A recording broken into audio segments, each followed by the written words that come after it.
Кампужийн Сиханук, Вилэн одоо мод дээр яг ингээд хятадд явж байгаа юм шиг бүх юм нь хятад бичгээр одоо хятад дуу юм чинь.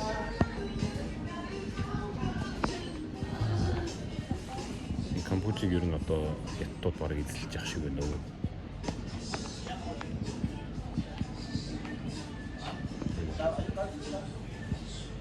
Яг хятадтай юм шиг.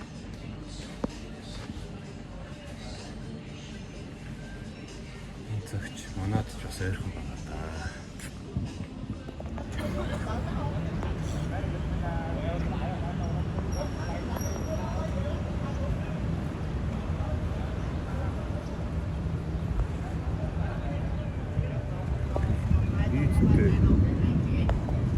Яг хятад гэж